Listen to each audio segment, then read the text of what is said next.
Chers amis, bonjour. Comment allez-vous? Moi, je vais très bien, considérant évidemment les conditions de Covid que nous avons en ce moment. J'espère que vous allez bien. J'espère que vous allez vraiment bien.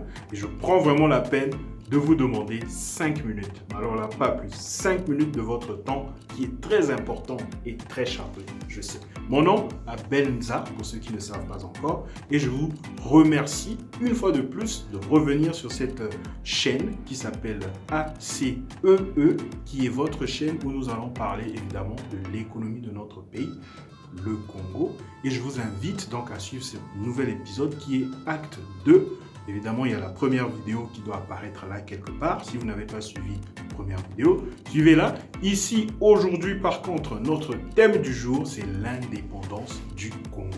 Je vous amène alors là vite fait dans un tout petit récit où je vous parle des grands acteurs de cette indépendance-là. Il s'agit donc évidemment de Monsieur Matswa, qui était devenu à un certain moment presque vénéré, hein, j'ai envie de dire. Il y a eu pratiquement une église, hein, le système de Matswa. Les anciens sauront de quoi je parle. Voilà, donc il y avait Matswa, il y avait Jean-Félix Tshikaya, très important aussi. Je vais vous dire exactement quelle était sa part là-dedans. Mais en même temps, il y avait aussi Fulbert Yulu, l'abbé, et Jean-Jacques Opango. Voilà. Donc, qu'est-ce qui se passe? En 1900, si vous me permettez de regarder mes notes, parce qu'évidemment, j'ai écrit un petit peu. Voilà, donc je m'assois. Voilà, on est bien, tout le monde est bien. Voilà, donc en 1926, André Matswa va fonder l'Amicale, évidemment, qui va être chargé à venir en aide aux tirailleurs qui étaient des anciens combattants, hein, si je peux dire, congolais à la guerre mondiale, à la première guerre mondiale, qui avait évidemment fait la guerre avec les Français, parce que nous étions évidemment une colonie française. Et il y avait eu plein de morts, nous le savons tous. Voilà, donc les conditions ont vraiment été très difficiles à l'époque, pendant l'époque coloniale, et nous savons tous, hein, avec la construction du chemin de fer, qu'est-ce qui s'est passé? Il y a eu pas mal de morts, et les gens se sont un peu unis, donc il y avait vraiment le nationalisme qui commençait vraiment à naître là, à cette époque, au Congo. Donc du coup, le mouvement de Matswa se transformait en une sorte de révolution, un mouvement de protestation. Et donc le gouvernement, ou encore les Français, si je peux dire, le gouvernement français, le gouvernement colonial, a pris peur. Et qu'est-ce qu'ils ont fait? Ils ont donc fait incarcérer Monsieur Matswa à l'époque. Et malheureusement, il va trouver la mort en prison en 1942, si je ne me trompe pas. Oui. Jusqu'aujourd'hui, les conditions par lesquelles il est décédé nous restent obscures, parce qu'on n'a pas vraiment, on ne sait pas vraiment ce qui s'est passé à Matswa. Et donc, le mouvement va continuer, le nationalisme congolais donc va évidemment se faire voir de plus en plus, et ce n'est que après la Deuxième Guerre mondiale, en octobre 1945, où les Congolais vont élire pour la première fois un député congolais. Et il s'appelait Jean-Félix Tshikaya, je vous en prie. Et voilà, on est bien là ou quoi? J'ai oublié mes notes. Mais je vais bien faire ça, là. Je vais bien faire ça, vous en faites pas. Pour l'instant, j'ai oublié. Dès que je me rappelle, je vous... Je me souviens. Je fais un effort, là. Je vais me souvenir tout de suite.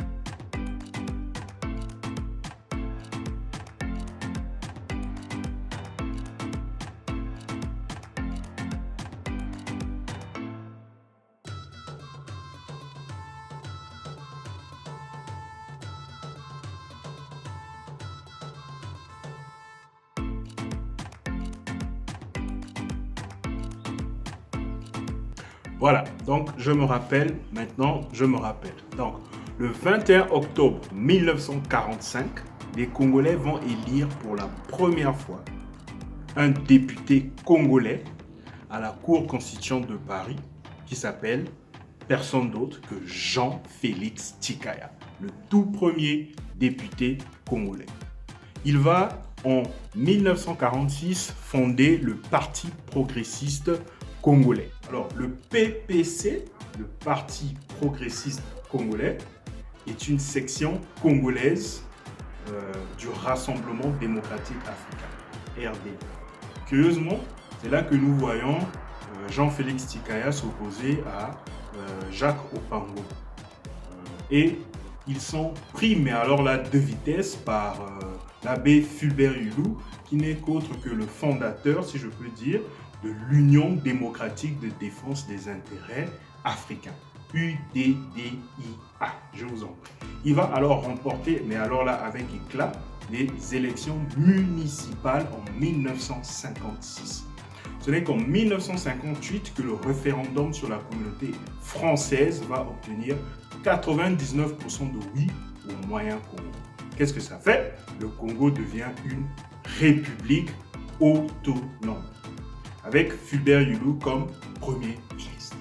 En 1959, les troubles éclatent à Brazzaville, malheureusement, et l'armée française va intervenir.